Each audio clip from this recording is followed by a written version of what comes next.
Welcome back to Law Vista. इस video में हम सेक्शन 6 पढ़ने वाले हैं जहां पे लीगल डिसेबिलिटी की बात की जाती है। सेक्शन 6 में हमें बताया जाता है कि जो पर्सन लीगली डिसेबल होता है उसके लिए लिमिटेशन एक्ट क्या कहता है। किसी सूट एप्लीकेशन को फाइल करने के लिए लिमिटेशन एक्ट क्या कहता है वो हमें सेक्शन 6 में बताया गया है।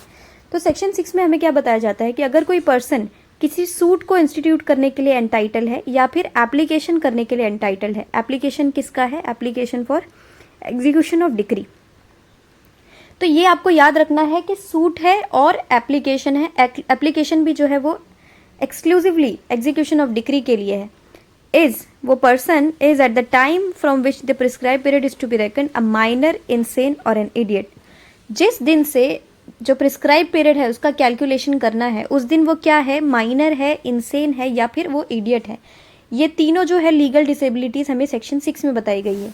तो अगर जिस दिन से हमें कैलकुलेशन करना है उस दिन वो पर्सन लीगली डिसेबल है तो he may institute the suit or make the application within the same period after the disability has ceased, as would otherwise have been allowed from the time specified therefore in the third column of the schedule। तो जो person legally disable है वो अपनी legal disability के seize होने के बाद में वो सूट या एप्लीकेशन को फाइल कर सकता है।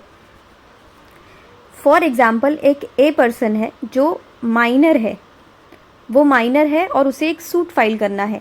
अब जिस दिन से उसे सूट फाइल करने के लिए टाइम पीरियड का कैलकुलेशन करना है उस दिन तो वो माइनर है। तो वो सूट कब फाइल करेगा? जब वो मेजर हो जाएगा, यानी जब वो 18, उसकी एज जो है वो 18 हो जाएगी। तो उसके बाद में उसको कितने टाइम पीरियड में सूट फाइल करना है ये भी हमें आगे बताया गया है। As would otherwise have been allowed from the time specified therefor in the third column of the schedule. अब थर्ड कॉलम में जिस सूट को उसे फाइल करना है उस सूट के लिए 60 डेज का टाइम पीरियड है। तो वो उसका जो 60 डेज है वो कब से कैलकुलेट होगा? जिस दिन वो 18 का हो जाता है उस दिन से 60 डेज के बीच में वो सूट को फाइल करेगा। जो टाइम पीरियड उसे थर्ड कॉलम ऑफ शेड्यूल में बताया गया है उस टाइम को कैलकुलेट करके वो सूट को फाइल करेगा। लेकिन वो कैलकुलेशन कब से होगा? जिस दिन उसका डिसेबिलिटी सीज होता है, यानी उसकी डिसेबिलिटी क्या थी? वो माइनर था। तो जब वो मेजर हो जाएगा, एडल्ट हो जाएगा, उस दिन के बाद से उसका जो टाइम पीरियड है वो स्टार्ट होगा सूट को फाइल करने के लिए। तो सबसेक्शन 1 यहाँ पर क्लियर हो गया। सबसेक्शन 2 क्या कहता है? When such person is at the time from which the prescribed period is to be reckoned affected by two such disabilities।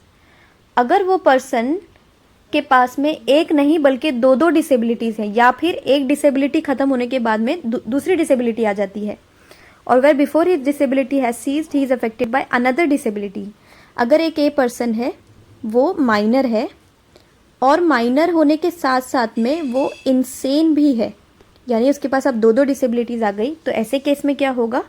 He may institute the suit और make the application within the same period after both disabilities have ceased as would otherwise have been allowed from the time so specified.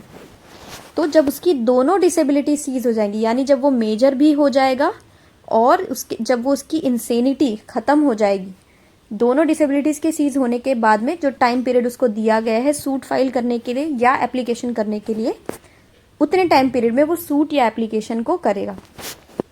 Subsection 2 में क्या बताया गया कि अगर उसके पास में एक नहीं दो डिसेबिलिटीज है या एक डिसेबिलिटीज खत्म होते ही, यानी वो इंसेन, वो माइनर था, माइनर के बाद में वो मेजर हो गया, यानी वो 18 का हो गया, लेकिन बाद में वो इंसेन हो गया, 18 का होते ही वो इंसेन हो गया।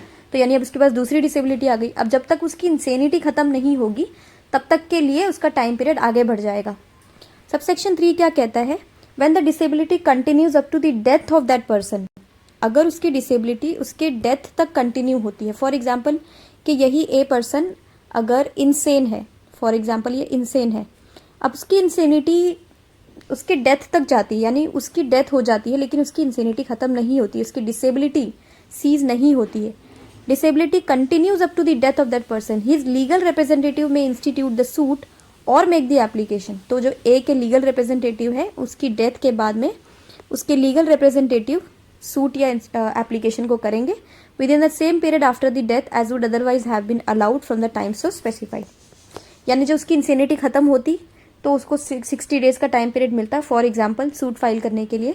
तो उसकी डेथ के बाद में लीगल रिप्रेजेंटेटिव को कितना टाइम मिलेगा? 60 डेज का टाइम पीरियड। जो टाइम पीरियड अलाउड होता उसे उसकी इंसेनिटी खत्म होने के बाद, डिसेबिलिटी खत्म होने के बाद, वही टाइम पीरियड लीगल रिप्रेजेंटेटिव को भी दिया गया है।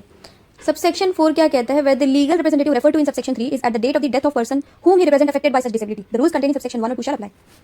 तो अगर लीगल रिप्रेजेंटेटिव जो है, ये लीगल रिप्रेजेंटेटिव भी डिसेबल है, तो उसके ऊपर कौन से प्रोविजन अप्लाई होंगे? सबसेक्शन 1 और सबसेक्शन 2 के। अब यही एग्जाम्पल देखते हैं। ए पर्सन है, ए पर्सन इंसेन होता है। अब वो इंसेन होता है, उसकी इंसेनिटी कंटिन्यू होती है अप टू दी डेथ, और उसकी डेथ हो जाती है। अब ए का लीगल रिप्रेजेंटेटिव है बी। बी जो है वो at the time of as death minor है, माइनर है यानी वो लीगली डिसेबल है। अब जब तक के वो माइनर है तब तक के उसके ऊपर कौन से प्रोविजंस अप्लाई होंगे? जो हमने ऊपर देखे सबसेक्शन 1 और सबसेक्शन 2 के। यानी जब उसकी डिसेबिलिटी सीज होगी तो वो सूट या एप्लीकेशन करेगा। सबसेक्शन 5 क्या कहता है? Where a person under disability dies after the disability ceases but within the period allowed to him under this section, तो उसके लीगल रिप्रेजेंटेटिव सूट कब इंस्टीट्यूट करेंगे या एप्लीकेशन कब करेंगे? Within the same period after the death as would otherwise have been available to that person had he not died. इसे भी example के थ्रू देखते हैं कि ये जो ए पर्सन है, ए पर्सन होता है इंसेन, ही इज इंसेन। अब उसकी इंसेनिटी खत्म होने के बाद में फॉर एग्जांपल उसको सूट फाइल करने के लिए 60 डेज का टाइम पीरियड था उसके पास, बट उसकी इंसेनिटी खत्म होने के बाद विद इन 30 डेज, 60 डेज में से जो 30 डेज है, 30 डेज के बाद उसकी डेथ हो जाती है। यानी जो टाइम पीरियड उसके पास था सूट फाइल करने के लिए, उसके बीच में ही उसकी डेथ हो जाती है। तो लीगल रिप्रेजेंटेटिव को, जब इसके लीगल रिप्रेजेंटेटिव होंगे, उनके पास में सूट फाइल करने का जो राइट है वो आ जाएगा।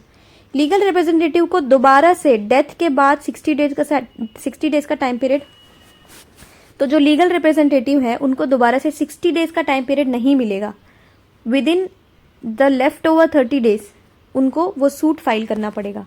तो जो टाइम पीरियड इस पर्सन को दिया गया था वही टाइम पीरियड होगा लीगल रिप्रेजेंटेटिव के पास में। यही हमें सबसेक्शन 5 बताता है। एक्सप्लेनेशन क्या कह रहा है? एक्सप्लेनेशन कहता है for the purpose of this section minor include the child in the वूम। तो जो वूम में चाइल्ड है वो भी माइनर की डेफिनेशन में आता है। तो एक क्विक रिकैप करते हैं। लीगल डिसेबिलिटी में हमें सबसे पहले क्या बताया गया कि अगर कोई पर्सन है जो लीगली डिसेबल है, यानी वो माइनर है, इंसेन है या इडियट है, तो उसकी लीगल जो डिसेबिलिटी है उसके ख़त्म होने के बाद में वो सूट को इंस्टीट्यूट करेगा या एप्लीकेशन करेगा। एप्लीकेशन कौन सा है? एग्जीक्यूशन ऑफ डिक्री का। सबसेक्शन 2 में क्या बताया गया कि अगर वो पर्सन के पास में एक डिसेबिलिटी के साथ साथ दूसरी भी है, या फिर एक के ख़त्म होने के बाद में दूसरी डिसेबिलिटी उसकी स्टार्ट हो जाती है, तो जब दोनों डिसेबिलिटीज़ ख़त्म हो जाएंगी तो वो सूट को इंस्टीट्यूट करेगा या एप्लीकेशन को करेगा। टाइम पीरियड क्या है? डिसेबिलिटी के खत्म होने के बाद में उसके लिए जो टाइम पीरियड शेड्यूल में दिया गया है उस सूट या एप्लीकेशन के लिए वही टाइम पीरियड होगा। सबसेक्शन 3 क्या कहता है? अगर डिसेबिलिटी उसकी डेथ तक कंटिन्यू होती है तो लीगल रिप्रेजेंटेटिव जो है वो डेथ के बाद में with in the time period जो शेड्यूल में दिया गया है उतने में वो जो है वो सूट या एप्लीकेशन को फाइल करेंगे। सबसेक्शन 4 क्या कहता है? अगर लीगल रिप्रेजेंटेटिव भी किसी लीगल डिसेबिलिटी से अफेक्टेड है तो उसकी लीगल डिसेबिलिटी ख़त्म होने के लिए या उसके पास क्या टाइम पीरियड होगा वो सब के लिए हम सबसेक्शन 1 और सबसेक्शन 2 को रेफर करेंगे। सबसेक्शन 5 क्या कहता है कि अगर डिसेबिलिटी ख़त्म हो गई, जैसे ही डिसेबिलिटी ख़त्म हो गई वैसे ही सूट या एप्लीकेशन के लिए जो टाइम पीरियड था शेड्यूल में दिया हुआ है वो स्टार्ट हो जाता है कैलकुलेट होना। तो उसके बाद में उसकी डिसेबिलिटी सीज होने के बाद में उसकी डेथ हो जाती है जो पर्सन है, तो लीगल रिप्रेजेंटेटिव उसकी डेथ ऐसे सूट फाइल करेंगे जैसे उसकी डेथ नहीं हुई है। मतलब जो टाइम पीरियड उसको दिया गया था लीगल डिसेबिलिटी के सेशन के बाद में, वही टाइम पीरियड में लीगल रिप्रेजेंटेटिव भी सूट इंस्टीट्यूट करेंगे या एप्लीकेशन को फाइल करेंगे कोर्ट में। एक्सप्लेनेशन में बताया गया कि जो माइनर है, माइनर में चाइल्ड इन वूम भी इंक्लूड होता है। और अगर अभी तक अपने चैनल को सब्सक्राइब नहीं किया है तो do subscribe to this channel, hit the bell icon, ताकि जब भी मैं न्यू वीडियोस अपलोड करूं तो आप तक के नोटिफिकेशंस पहुंच जाए। आपने देखा होगा अब हम लिमिटेशन एक्ट की सीरीज़ पे है जहां पे हम सारे सेक्शंस लिमिटेशन के कवर करने वाले हैं जो आपके लिए बहुत बहुत हेल्पफुल होंगे जुडिशरी के प्रिपरेशन में।